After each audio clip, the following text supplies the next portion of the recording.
Wow. I can't believe we're doing this right now. I'm still not even sure what's going on.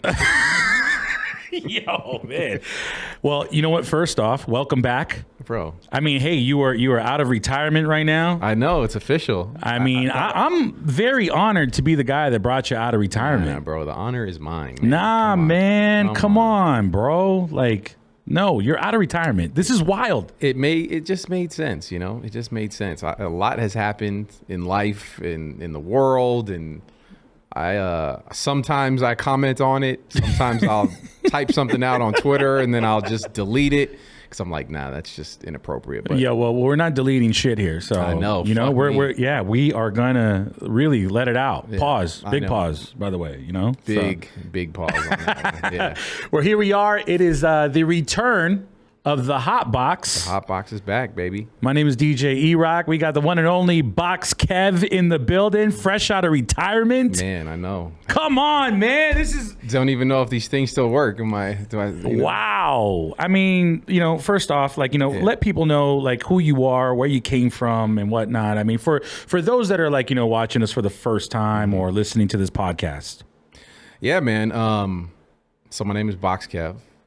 Officially, I guess. It's still weird to say it because I haven't said it in so long. Yeah, you haven't said it's Box so funny Kev. because like people, you know, even you, like you'll introduce me to somebody like, oh, this is Box Kev. I'm like, it's just Kev. Just Kev. Like I've separated that part of my life away for so long. How many years have you not been like doing radio, let's say? And you were on the radio for a long time. Yeah, it's been, I want to say maybe like 4 or 5 years since the last time I was at Q102 in San Francisco. That was the last time. But yeah, man, born and raised in the Bay Area, just like you. Grew up out there my entire life. Was the kid that was listening to the Doghouse growing up, listening to Franzen and Trace and Rosary and Chewy, and always had this like affinity for radio and loved it, loved music. I mean, I grew up in a very eclectic household. My father was more of like the kind of like classic rock, you know, kind of guy that listened to that stuff. My mom was very much into like the old school, like Motown stuff. And then obviously me, you know, being a product of the 80s, I, you know, was born into my old thing, cue my shirt, as you can see. Yep. But yeah, man, just, I never knew what it was that I wanted to do, but I just always loved music. And funny enough, I was, you know, going to school for what I thought I was taking this like introduction to production class, like where I was going to learn how to make beats at City College of San Francisco. Yeah. And I signed up for this class, thought that that's what it was. I get into the class and come to find out it was like an intro to radio. It was a radio production class. Wow. Yeah. So I had no. So this was all accident. It was all accident. And that's crazy. And even then, I got into the class. You know, I was just like, all right, well, I'm already here. I can't switch out now. Classes are full. I'm just gonna go with it. And then I was doing the projects inside the class, and the instructor at the time, and his name escapes me, and I'm horrible for not remembering, but he's a legendary Latin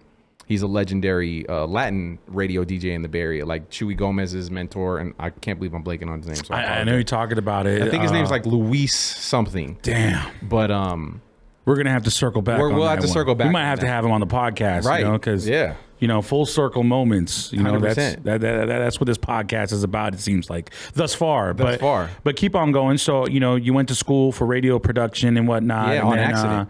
On accident. On accident. You know what I'm saying? And then you ended up at KMEL. Yeah. So I was doing my project at the class, and you know, one of the things we had to do was create like a little mini air check, so to speak. For those who don't know what an air check is, it's like basically you're making a mock show in a very tight, you know, window, like 2-minute, 3-minute clip or whatever. And the instructor was like, yo, you know, you sound really good at this. Like, have you ever thought about getting into radio? And I was like, I've always loved radio. I was like, I never thought about like, you know, it as a career. So literally like that night I went home and I applied for an internship at KMEL and Wild 94.9 actually, because I just went online. I was like, all right, let me just apply, and kind of forgot about it. Months later, I get a call from KMEL, and I went in there. I went in for the interview, went through and, you know, met a bunch of the people there, got the internship at KMEL. And then from that moment on, I was like completely hooked and addicted to it. Like, and here we are now. I couldn't get away from it. And here we are 20 years later, So you did, how many years did you do at KML? I had a couple stints, you know how radio, course, how radio is, bro. You're talking to the guy. Hey, yo, my life is all about stints, and when it comes to radio, I've had tons of stints everywhere. Right? So. Yeah, for sure. And I mean, we can get into the stories, now another time. We got a lot of them. Both of us collectively have a lot of stories to tell. But I think in total, it was probably I want to say almost 15 years. Wow. Yeah, it's crazy. 15 years at KML. 15 years, yeah, man. I was there. I started in 2001 or wow, really? 2001? Yeah. Jeez. Vaughn and Scotty had just came over from Wild, and they had just started doing nights over there, and I they left me behind actually in that whole deal. I stayed at Wild. I had no choice, man. Right. Yeah. I had no choice, but I remember when I remember it was one program director that ran both stations. His name was Michael Martin. Yeah. Shout out MM one time. The legend, man. He always he had the ill outfits, the all black outfit that made you know. Yeah. He was John Wick before John Wick. He walked in the building, you're like, that guy is not to be fucked with. Exactly. And nobody did fuck with him, you know what I mean? Mm-mm. But I remember he ran both radio stations. Yeah. He had actually got that through, I don't know, something happened with the corporate structure with Clear Channel and whatnot. Then they ended up, somebody bought somebody, right? Yeah. And then Michael started running both stations. Yep. And I remember one of the things was that Michael wanted to take some of the talent from Wild and put them over at KML. Yep. And then when Vaughn was pretty much the first person to go. Yeah. And then when Vaughn went over there, I remember Vaughn came into my production studio because I did commercial production at the time. And I don't think I even told this story, but Big Vaughn, shout out Big Vaughn one time. My brother. He came into my production studio and he was like, yo, I'm going to KML. I was like, when? So are we all quitting here? Are we all going? Is this all for one? Yeah. And he was like, nah, it's just me. What do you mean it's just you? He's like, nah, it's just me, man. Michael's going to want me in the streets. I got to be out every day and this and that. And da-da-da-da. He was. He was, He was active. But I'm not going to lie, man. And then when I heard those words, nah, it's just me, I was hurt. Yeah, man. I was hurt. I was like, damn. I'm not good enough. Nah, I don't think it was. I don't think it had anything. But I know the thought. I mean, I've been in other situations like that where you're like, yeah, man, what the hell?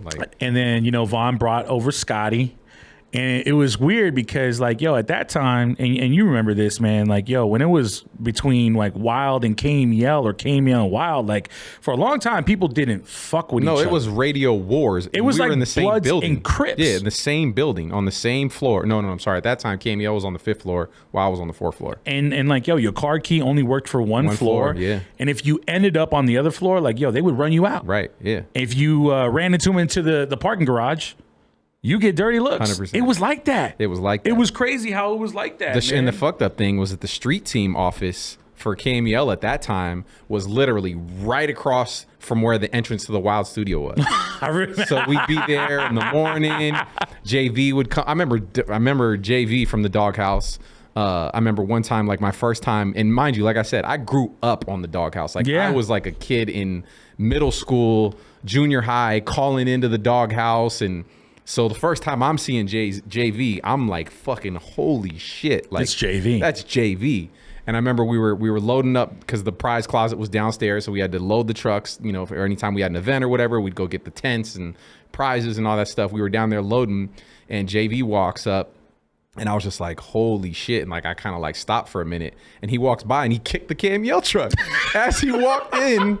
As he walked into the building, and I was just that's how crazy it was. And I didn't understand it until that moment. And I was like, yo, and they were like, nah, it's like that. It's wild because it's like radio wars back then were very serious. Oh man. They were intense, and for that matter, it's kind of crazy, but I want to say even some of that still kind of resonates. Yeah, for sure. Because we spent 15, 20 years in it. Right. Just battling it out. That's what I'm saying. And that's the thing that was really fucked up for us is because, you're programmed to think a certain way, to act a certain way, to react a certain way.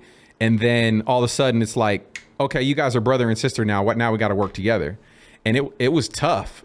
And for some people it still is. Yeah, for sure. Yeah. And the catalyst and you can talk about this, the catalyst for essentially the reason on why Wild and KMEL came together back then, and this is, you know, again in the early 2000s, was because at that time, and for years, it was only Wild and KMEL. Like you had KMEL and Wild. There was a little bit of crossover with some of, like, you know, the R&B records and artists and playlists, like that, but essentially it was like KMEL's the hip hop urban station, Wild is the pop, you know, top party 40 station, party station. Yeah. But nobody came into that market. If you did, you failed miserably. And, you know, I failed miserably. Well, you can tell that story, but the reason we'll save it for another episode, though. Because that goes deep. But you want to talk about radio wars, man? Yeah, that was deep, man. And you know, for those that don't know, there was a station that came into the fold, Power 92.7. Power 92.7, yeah. The beat of the Bay. Beat of the Bay. You know, the audacity. Man, you know, the gall.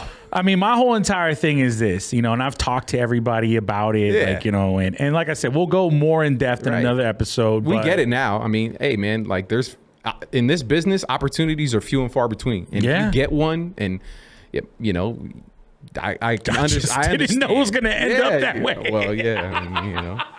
But you know what? Like I said, another episode or whichever, man. But all right, so that's your backstory. Yeah, man. You know, and that's kind of like, you know, how we've known each other for a long time. And then you know, my backstory, obviously, like, you know, I've been in radio since 1996.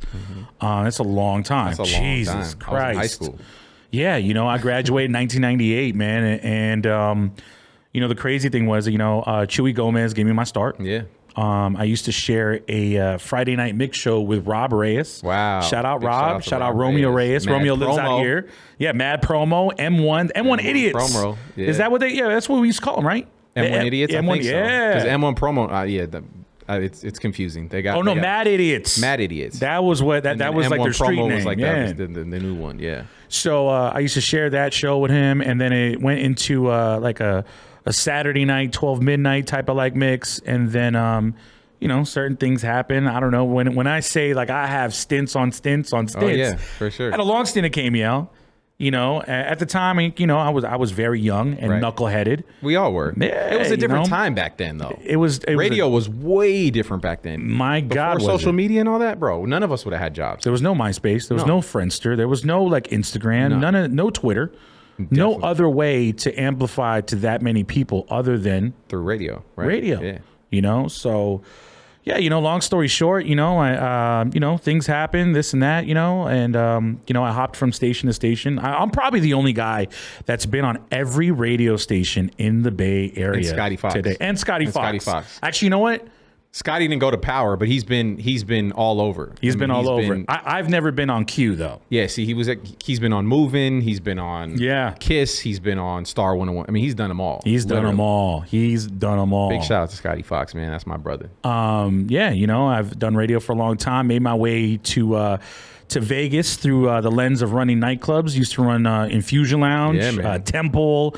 You know, Love and Propaganda. What else, man? I mean, there was a whole bunch of clubs that I had my hands in the Bay Area for a long time. That was how I got here to Vegas. Yeah, see, we weren't allowed at those clubs. The KMEL kids were not allowed at those clubs. I mean, you know, we were at Jeffrey's, we were at a Sweet Jimmy's, we were at Ambassador's Lounge. The thing was this, like, like when I went and ran those nightclubs, or at least like did the programming there, I had to learn a whole entire new world. Yeah, and I went there because I was somewhat, and like I said, we'll save this for another episode because I feel like, you know, there's a lot of things that we can like touch upon when it came to hours and hours of shows. Dude, we've got years of shows here. Right.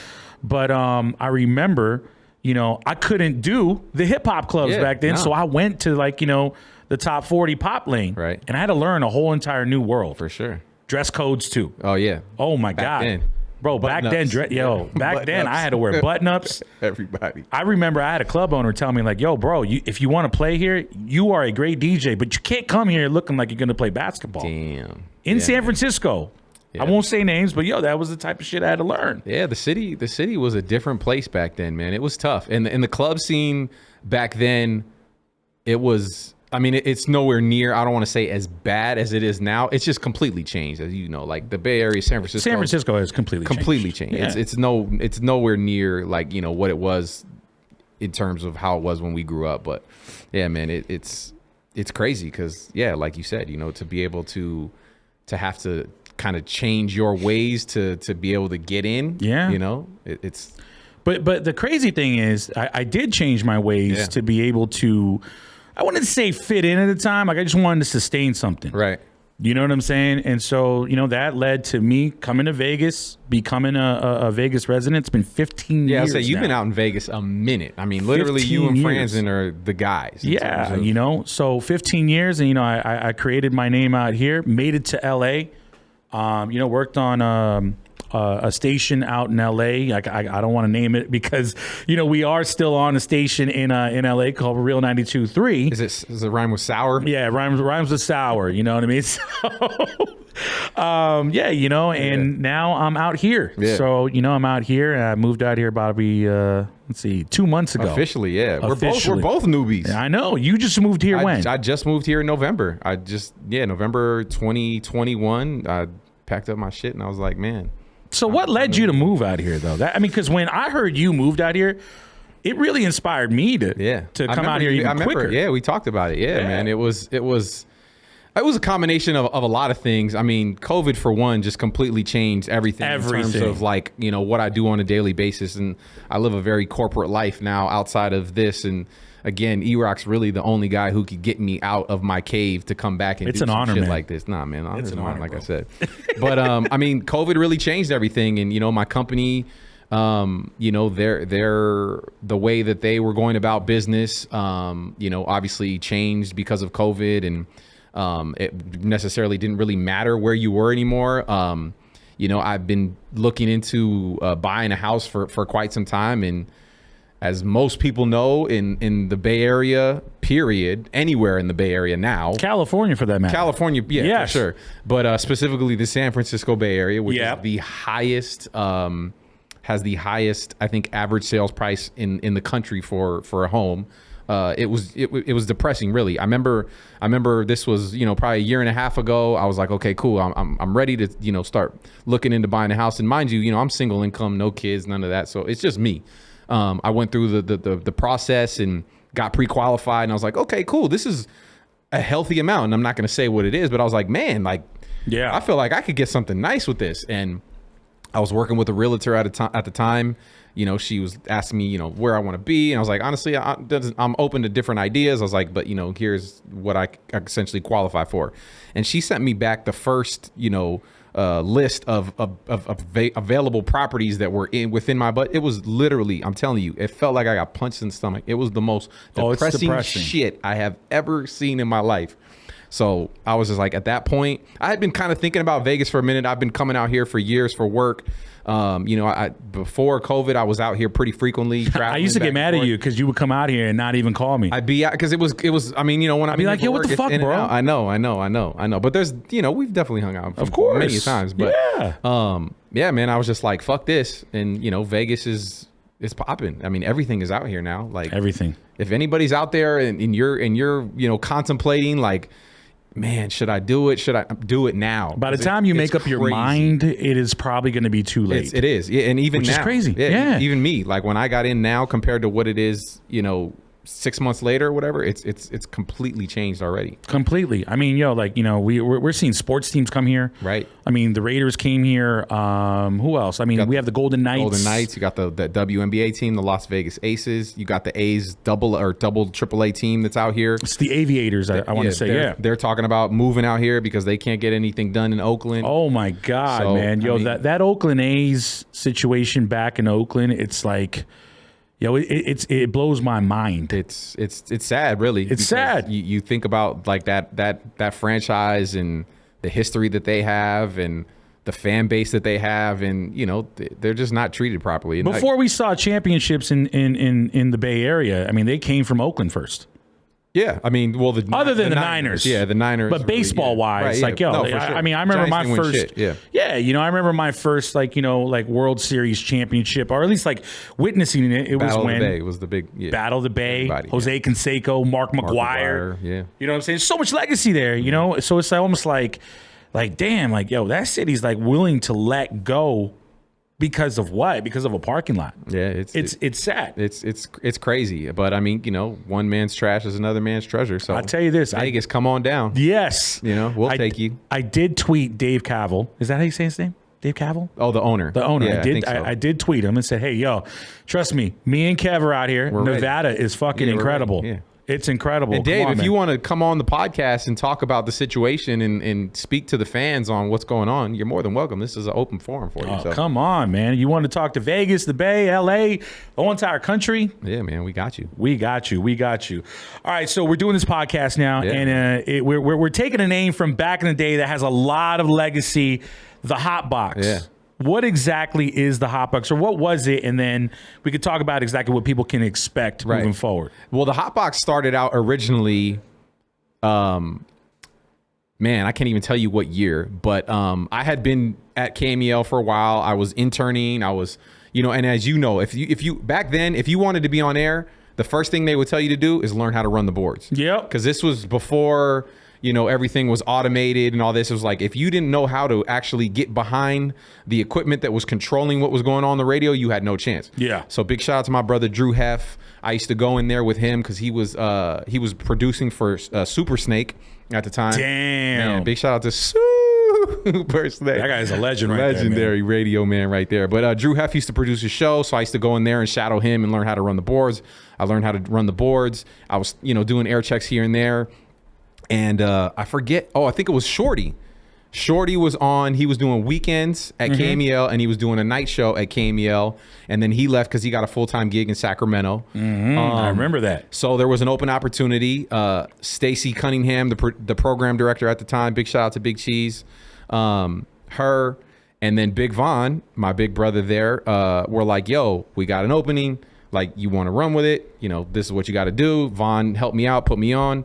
And at the time, it was me, Wilsey Wood, and Mark. Big shout out to Mark. What's up, Mark? And DJ Amen, my brother Amen. So we had a 2-hour show on late Friday night, early Saturday morning, from 2 a.m. to 4 a.m.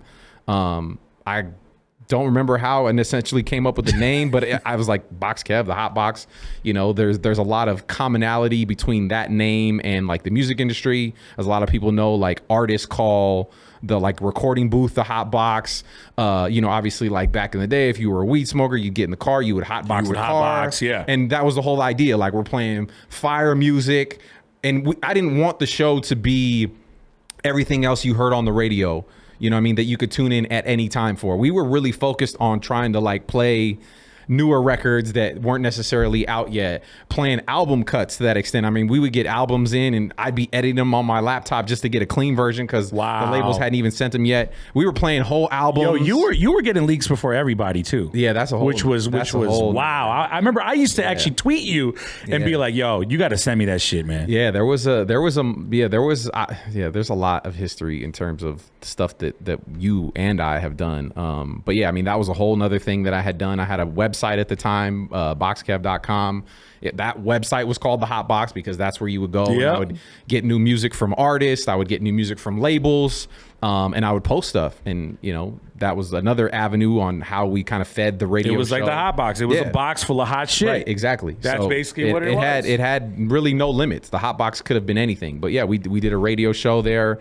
Eventually, Wilsey Wood left, and he went on to do other things, and it was just me and Adam, Amen, doing the show every weekend from 2 to 4. And I mean, we built a lot of credibility with that show. Even though it was a late night show that was only on for 2 hours, it was right after the club. So you get out of the club Friday night, you turned into the Hot Box. And we had every artist on there. We had, we played every record. We broke a lot of records. We did a lot of cool things. And quick story, years later, a new assistant program director and music director, and I'm not even going to give him the gratitude of saying his fucking name, but he came in and he didn't like what we were doing because it was different and there was no control over us. We were just kind of... I think I know who you're talking about, but he was not from the Bay Area. No, though. he was not. Yeah. And as you know, the Bay Area is a very unique market. Authenticity is everything. Everything. If you come into the Bay Area not from the Bay Area, people will recognize that immediately, and you have no credibility. So this was when you recognized that.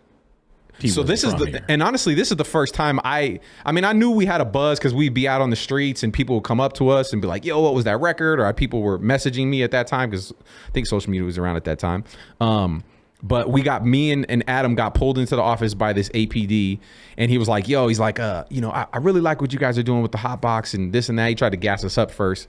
And then he was like, but it's over for now. He's like, it's over now. I was like, well, what do you mean? Bruh. And he essentially told us that, you know, we had to stick to this mix show playlist and all this and that. And I was like, and he was like, yeah, he's like, you know, we did music research and we looked at the ratings and it's not really working. And I was like, are you sure? I was like, because I've never seen the ratings, but Stacy would always tell me and Vaughn would tell me like, yo, you guys are doing good. Keep doing what you're doing. And there was a lot of halo effect with the show, though. Yeah. You know what I mean? Like people from the streets would talk about what you guys did for sure on the radio. Yeah, it was you dope. know, and that's very rare today. Yeah. In general. Yeah. Like it's hard to get like literally the streets to really pay attention. Yeah. Like I mean, and you know, it was at a different time. Obviously, radio's in a completely different place now. But anyways, he pulled up the ratings and he was like, I can't filter it to just that time. And I was like, are you sure? I was like, because I used to see every once in a while. And he was like, oh, let me see. So he goes there and he changes the whatever the fuck the report. Bruh. And his mouth dropped. Wow. And he was like, never mind. Yeah, you guys just keep doing what you're doing. I was like, well, what happened? And he like flipped around the computer screen and we had a 64 share, meaning at that time in the Bay Area. So for someone that doesn't know what a 64 share is, right, that has no idea what we're talking about, 64 share means everybody who is anybody is tuned in to that time period at that moment right now. Out of all the radio stations. At that moment, our average listening time, our average rating for that time slot was a 64 share. 64% of the Bay Area at that time were listening to KMEL and listening to the Hot Box. And for perspective, the Bay Area is how many residents you would say? Oh my God, shit. At that time? Like 10, 15, 20, 17 million? Something like that. Something I mean, like it's that? market number 4. It's the fourth largest market in the nation. So, and at that moment, he backed off and, you know, at that point it was just like, all right, now we have all the validation. So you know, now we're really gonna go hard. And then the show ran its course. Yeah, show ran its course. You went corporate. I went real corporate. Like they say, man, you don't make it in radio until you get fired at least 3 times. So okay, I didn't want to go there, but yeah, I don't give a shit, man. I mean, I've been fired 3 times before, so yeah. You know, all right. So you know, show ran its course. Yeah. You know, whatever happened. Do you want to talk about that, or I mean? Yeah, I mean, you know, the show ran its course. You know, me and Adam had built a really big brand. I mean, I think at that point the show ran probably for, I want to say like 7 years. That's a long time. Yeah, we built, like I said, like a huge following. We did a lot of great things. I, you know, left the radio. I got fired, and at that point, I didn't.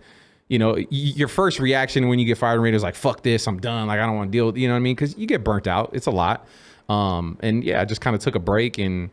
You know, I went back to radio and this and that. But yeah, man, that was the end of the Hot Box, though. When I went back to radio, I didn't have the Hot Box anymore because that show had then. Well, now we're here, full circle. Now we're here, man. And this is crazy because, you know, for what the Hot Box was, which was something that was so defined and so, you know, kind of just pigeonholed to being one thing.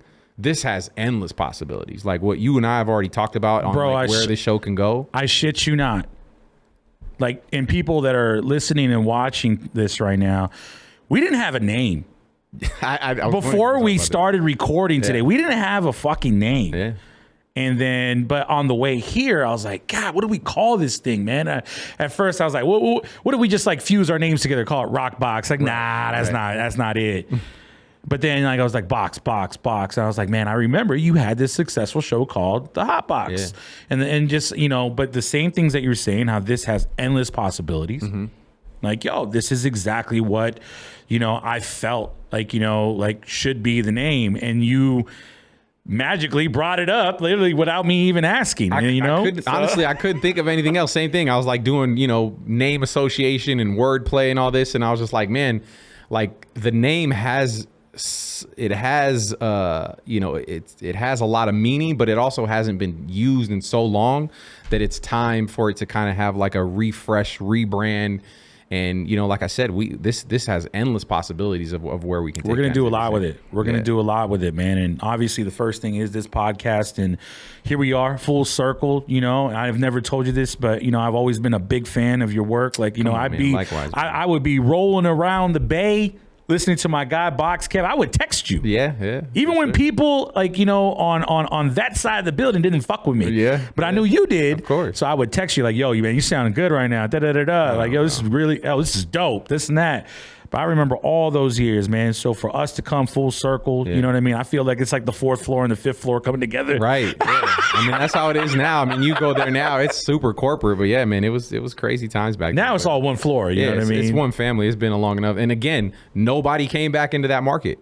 Nobody. I mean, moving, I guess, actually, you could consider them. Yeah, but they're separate. They don't do anything KML does. No. They're in their completely their own different. lane, You know, right. Jazzy's been doing this thing for a long time. Shout out Jazzy Jim one Big time. shout out to Jazzy, man. You know, that's been one of my big mentors, you know, for a very long time. And I still talk to him. You know, I still talk to him probably like, you know, every I'd say probably like, you know, 2-3 times a month. That's dope, man. You know, if I ever have like an issue with something that I don't necessarily know how to handle, I always go to him. Yeah, for sure. Always go to him. So, you know, but he's been doing his thing, man. And, you know, he's been really like, you know, crushing it for what, you know, 997 Now does. Yeah, they got their own thing going. Bro, they got a crazy thing going, man. So, you know, obviously they got legends Definitely on the air over there. Still, yeah. Bro, I mean, St. John. Come on. I mean, Have you ever seen him run the boards? Yeah, he's a freak. Oh my God. Yeah, he's a freak. It's insane. It's crazy, Saint man. to beast. And he's a big sneakerhead, too. Huge sneaker. He will put a lot of people's collections to shame. We used to compete when I worked over there full time. So Saint got heat, man. That's my guy right there.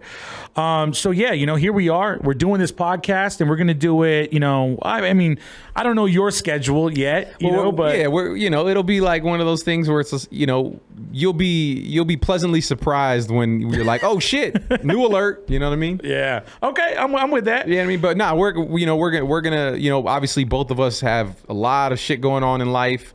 But this is important to both of us. I don't think either one of us would be doing this if we weren't 100% committed to it. So, you know, we're gonna do our best and do everything we can to make sure that we're delivering, you know, not only, you know, quality content but consistent content, because 100% everything. So facts. You got our word, people. Stick with us. Yo, you want to talk sports real quick? Yeah, man. That's a big part. What are we of my calling life. this benchmark? Are we calling it Hot Box Sports? I don't know. Like, you know, I mean, we're still new to this whole entire podcast. People, give us ideas, man. If you guys got any ideas on what we should call this part of the show, where we kind of talk about all things sports, and we, you know, again, this podcast has no limitations. It's not gonna be just sports. So, ladies, you know, we're gonna talk about everything that you kind of care about too. But yeah, I mean, if you have any ideas on what we should name this, or you know, what you think we could call still this. work in progress. Yeah, it's a work in progress, but the energy and the vibe will be here. It'll be here. 110%, man. I really hope an NBA team does come here, man. That'd be huge. I mean, think about it. Golden Knights, Raiders. Well, we'll talk about the Raiders in a quick second. You know, and then we'll have like an NBA team. Maybe I don't know. A's. Yeah, maybe the A's. But, you know, the A's are looking like they're going to make their way here. It's looking really likely that they're going to make their way here. It is. Well, and I think it's more so not so much because of what Vegas can do. It's because of what Oakland can't do. It's what Oakland doesn't want to do. It's like, yo, like they're letting people that are like, I mean, I guess what happened recently was that they held a vote. Mm-hmm. The first vote was like the environmental impact report. And then they pushed that through. Then it goes to the second vote. And the second vote is apparently like something, I don't know what this you know, this panel was. It was the BCDC or AB, I don't know, ACDC, I don't know what the fuck it is. Yeah. But, you know, allegedly, like, you know, they did not push through, like, you know, the vote to plan for this stadium. Yep. And they picked to have a parking lot on that property, which is Howard Terminal. Howard Terminal, yeah, right by the bridge. They picked to have a parking lot over a ballpark. Yeah. Which is insanity. It's crazy. And there's so much stuff. I mean, and for those who aren't familiar with Howard Terminal, if you think like Long Beach, where like all the longshoremen's are, and where all the shipping comes from, that's what Howard Terminal is in that area. So to be able to, it's like what they're trying to do there.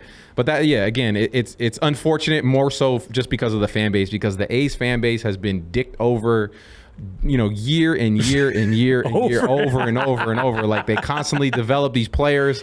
They just hand them off. Build this talent and then they give them away, and then they start over and they start over and they start over, and it's tough. Well, hopefully, if they make their way out here, like they don't do that. You know what I mean? I mean, this is a very attractive place to play, though, if you think about it. I mean, 100%. No state income tax, right? Just itself. I mean, there are tons of athletes that live in Vegas that just do that for the taxes. Yeah, you're literally saving. You're keeping like 18 to 22% of your money. It's crazy. You know what I'm saying? Yeah. Since we're talking about the A's, the Giants. Young Jock Peterson, former Dodger, but he's a Bay Area native, born. So big shout out to him. But yeah, young Jock's on the Giants.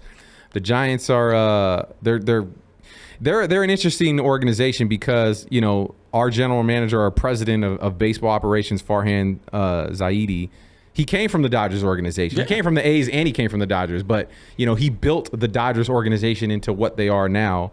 And, he's replenished the farm system here with the Giants. And, he was part of that whole Billy Beane Moneyball philosophy where, you use analytics and it's not all about just spending big money, but acquiring like the right talent. Yeah. And that's what he's done with the Giants. And, they have an opportunity. Like last year, nobody thought the Giants were going to do what they did. I'm not going to lie. I didn't think it was going to happen. Nobody did. I didn't think it was going to happen. I used to work for them. Yeah, I think the over-under at the sports book for the wins on the Giants last season was like 65, and they won 107 games. Jesus Christ. Crazy. That's nuts. Crazy. That's nuts. Your favorite team right here, the LA Dodgers. Oh, man. The Dodgers. Yo, Freddie Freeman, though, man. What the fuck? They got everybody, bro. It's not even fair. Their lineup is literally like... Back in the day, like you would play, like baseball stars or whatever, and you would choose the all-star team. You choose the all-star team? That's what the Dodgers They're the all Madden of MLB. Like literally every single person in their lineup can hit like 30, 40 home runs. It's sickening. But hey, man, they got the money to do it, and they do it, and it's worked out for them. So yeah, but I mean... So let me tell you this, man. Sickening. Working in LA for like 5-6 years, that's man. Gotta be tough, bro. Yo, I was dragged on the radio left and right for being the Bay Area guy, and obviously I rooted for Bay Area sports like 100%. Every time, But it's crazy because like there was one instance where someone had pulled me to the side and said like, you know what, man, you live here now. I was like, I do. It really pisses me off when you say beat LA on the radio. Gang. I was like, yo, I get it, but I'm from the Bay Area. What else am I supposed to do, And they're like, hey, do you plan on moving back? I'm like, probably not. Yeah. They're like, well, you live here now, or at least like, yo, you do a lot of business here now. I'm like, all right, I'll figure it out. So like, that's you know what? Tough, man. It was tough, and because I'm crazy when it comes to sports. I know you're crazy, and that's why you can talk about these things. Like, I can't talk about. Yeah, I don't know. Like honestly, like I don't know what I would do in that situation if someone told me. I mean, I get the whole like not saying, but. I don't know, man. It would be tough. It's a community thing. Yeah, civic pride. You know what I'm saying? I get it. And you can't be the guy that's like literally like, living off of LA culture. Yeah, true. And saying beat LA. Right. You know what I'm saying? You just can't. And so I had to learn the hard way, That's tough, man. You're a better man than I am, that's for sure. Hey, man, you know what though, man? LA has done some great things for me, man. Absolutely. And LA's a great place, man. It's a great place. A lot of great people, a lot of great things down there. It's a great place. A lot of people took me under their wing. See, but that's why you're here, is because there are things that you can say that I can't. You know what I mean? I'm just kidding, man. I'm just kidding. Let's bring it back to Vegas, yo. The Raiders. Man, the Raiders. They have the all Madden team. They are killing it. I mean, first of all, they bring in Josh McDaniels, who's apparently the second coming of Bill Belichick, or at least that's what the Raiders are hoping he will be. He gets in here. They get Chandler Jones from the Cardinals, who's an elite pass rusher, to put him on the opposite side of Max Crosby, who just got a big deal. So big shout out and congratulations to him. Max, if you're watching, we'd love to have you on the show. You got an amazing story. I think incredible. People would really love to hear it. Incredible. So congratulations on that, because that's no small task. No cap. But yeah, so Chandler Jones, you got him on the opposite side. The Raiders pass rush is going to be freaky. So then we're like, oh man, the Raiders already made a big splash in free agency. Nah, they took it over the top. Literally out of fucking nowhere, Twitter explodes. The Raiders trade for Davante Adams, who's not it's not up for debate, is hands down the best wide receiver in football. Better than Deebo Samuel? Man. Hey, you said you're crazy. Nah, you're right. But I'm also a realist. And Davante Adams is he's a better wide receiver than Deebo Samuel, but Deebo Samuel is a more complete football player. Okay. You can do more with Deebo Samuel where Davante Adams is, Yeah. He's a wide receiver, but he's a phenomenal one. And Deebo's incredible in his own right. And pay him because he's worth it. He's worth the money. 110%. But yeah, so the Raiders just traded for Davante Adams. They gave up, I think, a first and a second round pick for the best wide receiver in football. And by comparison, just to let people know how little that is for probably a top 10 player in the NFL, Jalen Ramsey was traded, I think, for 2 first-round picks. Really? And they got Davante Adams for a first and a second, and they gave him a crazy new deal. I think his average annual salary is now like $27 million in Vegas. Not paying state taxes. Yeah, no state income tax. And the crazy thing too, which is actually like a little cost of living is crazy out here. Yeah. Cheap. Full circle moment. Davante Adams is now playing with Derek Carr, who the two of them were college teammates at Fresno State. Davante Adams is also from the Bay Area. He's also from the Bay Area. Palo Alto. Yeah, big shout out EPA. Big shout out to all my EPA folks. Man, that's what's up, man. There's a lot of things going on here in Vegas, man. A lot of things going on here in Vegas, man. Have you made your way out at all? Like, to with you? Bro, I have to beg you. You're literally the only one that could get me to go out. I have to beg you to come out and just hang out and just enjoy, just the fruits of Vegas, bro. And I love it in here and there, but you know what I mean?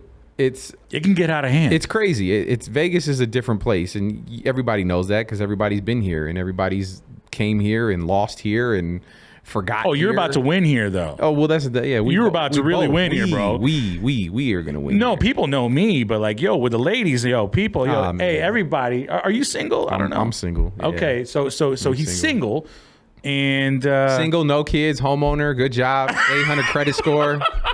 Come on, man. And not in the industry. Not in the you're not a host. Not anymore. Nah. You're not a DJ. Nah, not out there like that. I chill. So, but I go out. You may win a little bit. I go out with you. I've been out a few times. I mean, I'm a big foodie. I love restaurants. And which is dangerous because obviously Las Vegas is the epicenter for food. I mean, every single restaurant you can imagine is here, and it's dangerous for me because I'll tell you this: love food so much. I went to and I've only lived here for 2 months. Yep. I've probably went to last week alone. I went to probably 5 dinners. You went to hella dinners. I went to Barry's. I went to STK. Wait, they got a Barry's out here? No, yeah, Barry's. The pizza spot? No. Oh, you went to the steakhouse. The steakhouse over at Circa. You jerk. We were supposed to go with Mark from Oh Undefeated. my God, no, bro. I went with shout out to Kareem Wazani one time. Nice. And how was it? It was insane. I heard it's really good. It was insane. Like you just don't want to miss out on anything. So you eat everything. I went to there. I went to Strip Steak. I went to STK. I went to mad sushi spots out here. That's the problem. So much food out here. The food here is incredible. That's my Achilles. That's my weakness in terms of I don't have any vices. I don't gamble. I'm not a big. I don't gamble drinker. either, which I is don't crazy. do drugs. But food, man. Like you get me at a food spot, and I'm like, fuck me. It is bad, bro. It is bad. And there's a lot of good food. And that's all stuff that we plan on talking about too. Like I said, this podcast has no limits. We want to cover everything, anything that's topical that people care about. 100%. And food is a big part of it. So, stay tuned. There's going to be a lot of cool things. We're working on having Roy Choi on the podcast. Fire. So I made that call the other day. So that's going to be something really crazy. Really amazing. Like he's got a lot of stories that he's going to talk about. Have you ate at Best Friend yet? No, I haven't been there. Oh no. my God. We have to go there. We got to go. It's incredible. Yeah. It's incredible. So yeah, Roy Choi. I've had Koji, yeah. Another Roy Choi. Right. I've had that. Concoction, that's his original, the taco trucks, man. So we're working on getting him on the podcast. Maybe we'll have even Barry's. I'm sorry, Chef Barry from Barry's. That'd be crazy. That would be crazy, And I've actually known him since I worked over at the Palms a long time ago. Nice. So we have a lot of great things that we can do. There's a lot of stuff that's going to be coming your way, people. You never know who's going to pop. I mean, we could have Future on one day and then Bobby Flay the next. We're going to cover every and all aspects of life. We're definitely going to interview the chefs. So your dating game is through the roof. You're going to be able to walk into a restaurant and get the best. I just want to be able to walk into Delilah at any moment and you know, just the C parts, and I walk in and they clear the table and put down like a bottle of champagne, like, Box Kev, your table is ready. Box Kev, your table is ready. And then and people who know about Delilah's in Vegas know that that's right now. That's the spot. That's the spot. Yo, I heard their burger is crazy. I haven't had the burger. I've been twice, but I haven't had the burger. The burger is crazy. Have you had the fries? The fries are crazy. The fries they got chicken exactly. Chicken strips. I haven't had the chicken strips, but the fries taste exactly like McDonald's fries. Then that's crack. It's insanity. And the story behind that was that apparently, you know, Brian Toll, one of the owners of Hwood Group that owns Delilah, came into to Delilah in LA with like fries or something like that. This is a story that I heard from somebody else.